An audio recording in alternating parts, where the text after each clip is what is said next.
Thank you. Thank you, everyone, and welcome to the State of Unreal at Unreal Fest Orlando. We're here to show you what's next with Unreal Engine and so much more. We are thrilled that you're able to join us. Thank you. But first things first, I'm here with Sebastian and Kaitek from CD Projekt Red. We have a lot to talk about. Hey, guys. Hey. Thank you, Wyatt.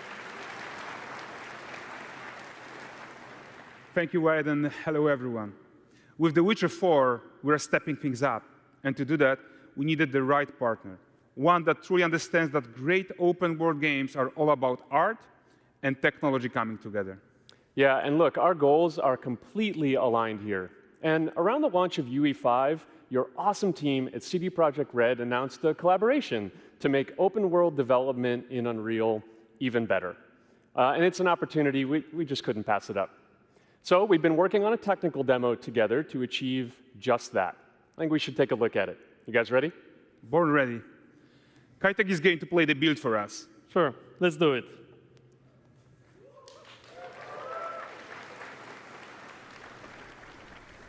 This is a technological showcase set in the world of The Witcher 4. What you just saw and are going to see now is running on a standard PlayStation 5 at 60 FPS with ray tracing. So in the game, you'll be playing as Ciri, a professional monster slayer, a witcher. She explores the world and hunts down monsters for coin. The region we are in is called Kovir, and you'll get to explore it in the game. Right now, Ciri is investigating a monster, and after gathering new clues, she is heading back to a nearby village.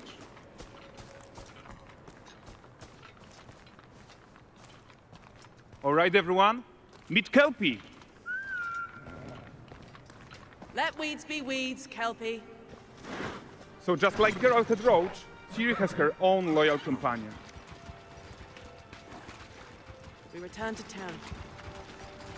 These two characters need to feel like one.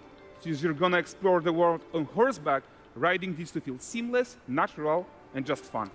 Yeah, and to support that, we're introducing multi-character motion matching in Unreal. So Ciri and Kelpie, they're perfectly synchronized when mounting from any angle and speed.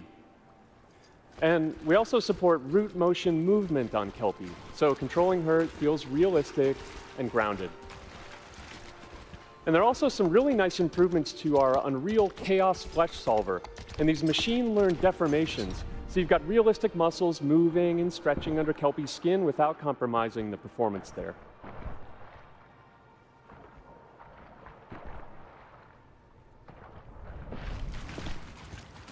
So let's leave Ciri behind for a second and talk about the world itself.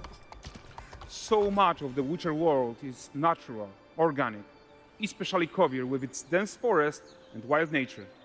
Yeah, and wild nature is hard. And with Nanite geometry, we've freed artists from so many of their old constraints. But we don't want to rest until everything we do in Unreal has that same spirit of freedom.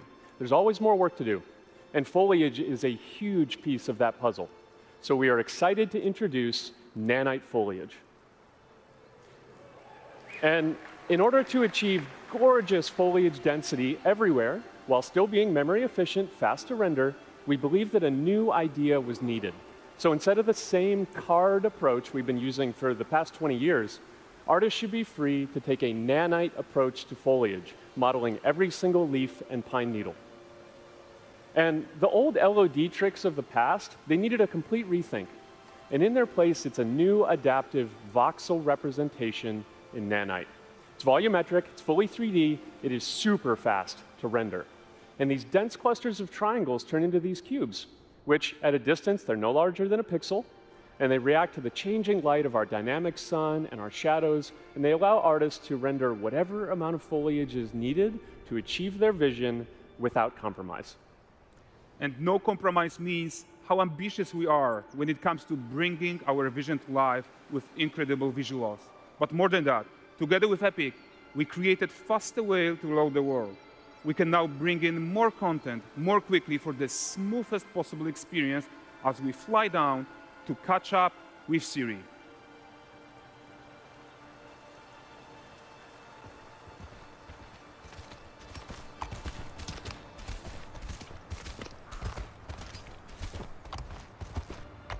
Welcome to Valdrest. So Valdrest is a port town, a hub for fishing, trade, and mining. It's one of those places where you can meet shady characters or overhear gossip from other lands. It's also where Ciri took on her current contract. High-tech, let's leave Kelpie here and explore the marketplace and food. I'm so excited we can finally show you some of this stuff. Let's see what Valdrest has to offer. Not her again. Not even at the land Exeter Fair! Now, 9 gazes while I present him with a fish. For the furry rascal will often wait, and a fair's weight grants good fortune. For this feat,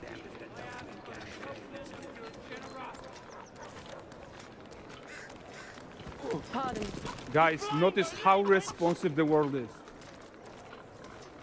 Character actions directly affect what happens around you, sometimes even setting off chain reactions. Everything is working together.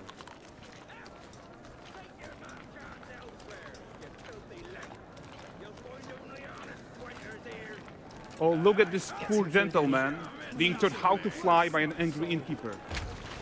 That's what happens when you cheat at Gwent. Last of it, is it?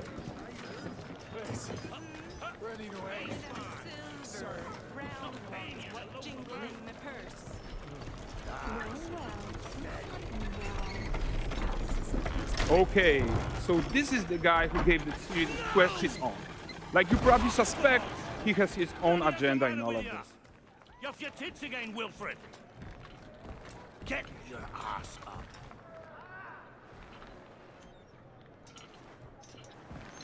A typical day's toil. Who in? Ah, with Churess. What news of my wagons? No eternity is taking that damn salt to arrive. I found them. And, well, suffice to say, they'll not reach you. As for the salt, I found not one speck. I presume this comes as no surprise to you. Now.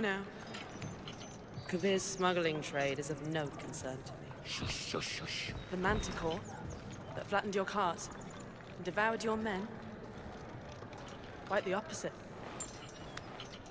Manticore? No, them winged hellspawn dwell in the arse end of Creighton. While Ciri decides what to do about that merchant, let's take a look at the character technology that powers this marketplace. Why don't we listen in on these fishmongers? They're selling their wares, chatting up customers. Morning, catch fishes. Won't find none fresher. Reckon me ladies after one of them. Get this cleaned and gutted for you. You mind, dearest? Into seeing something more. Got mackerel, cod, all Braxton's finest. And there is tons of tech at play here, even in this simple market stall. Metahuman tools, improved Unreal smart objects, chaos cloth, and more. Yeah, and all of this exists to make sure that the gap in quality between Ciri and NPCs is as small as possible. Yeah, and closing that gap, it's not just about fidelity, right, but also authenticity. They should react to changes in the world around them. But the prisoner in Pillory isn't exciting enough for Valdrest.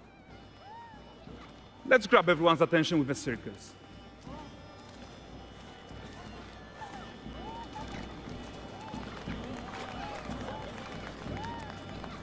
But the great performance deserves a huge crowd though.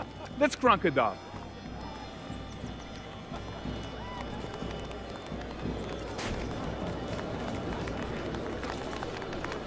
So you are seeing tons of optimizations here to many of Unreal systems, including an entirely new Unreal animation framework, allowing us to fit easily in our 60 FPS budget, not just in rendering, but also with room to spare on the game thread. Over 300 animated skeletal mesh agents all going about their business. And the whole point is to leave breathing room for developers like you to introduce the gameplay and the systems that your players expect, empowering you to make your worlds come to life without Unreal standing in your way. You are right. That's the open world RPG that we're making. But before we wrap up, how about one final check-in with Ciri?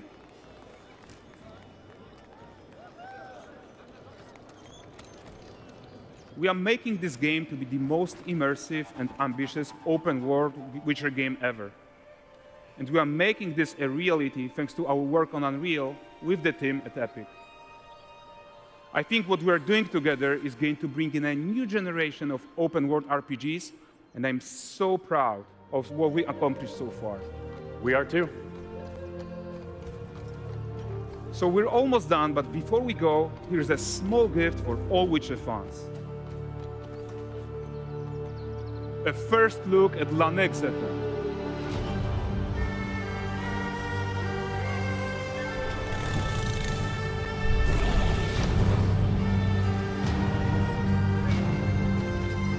Onward, Kelby. We've worked.